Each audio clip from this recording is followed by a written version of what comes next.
Tribunnews cuaca buruk keberangkatan kapal Cantika Lestari 99 tujuan Seram bagian timur ditunda pekan depan.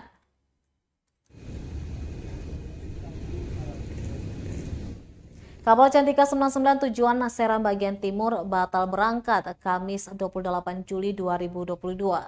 Tinggi gelombang di perairan Maluku mencapai 2 meter hingga 4 meter, jadi penyebab kapal Cantika 99 tujuan Seram bagian timur ditunda keberangkatannya. Hal tersebut dibenarkan pihak keselamatan berlayar KSOP Ambon, Manson Sitio kepada tribunambon.com Kamis 28 Juli 2022. Lanjutnya, kapal Cantika Lestari 99 ini akan dijadwalkan berangkat ulang lagi pada Kamis 4 Agustus 2022 mendatang. Tidak hanya itu, kapal Elizabeth II tujuan Namrole dan Ekspres Bahari 1E ke Namlea juga ditunda lagi. Diberitakan sebelumnya peringatan gelombang tinggi dari BMKG di sejumlah wilayah perairan Maluku untuk berlaku dari hari Rabu 27 Juli 2022 hingga Kamis 28 Juli 2022 pukul 9 pagi, di mana ada 11 perairan yang gelombangnya masih mencapai 2 meter hingga 4 meter.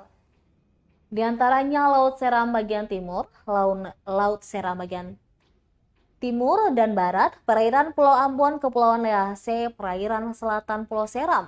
Kemudian ada perairan Pulau Buru, Laut Banda, perairan Kepulauan Tanimbar, perairan Kepulauan Sermata dan Pulau Leti, perairan Kepulauan Babar, perairan Kepulauan Kei, perairan Kepulauan Aru, dan Laut Arafuru.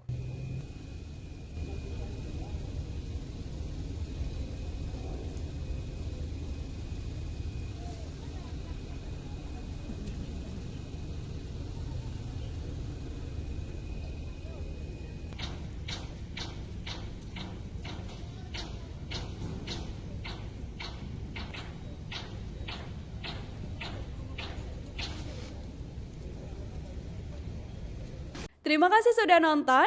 Jangan lupa like, subscribe, dan share ya.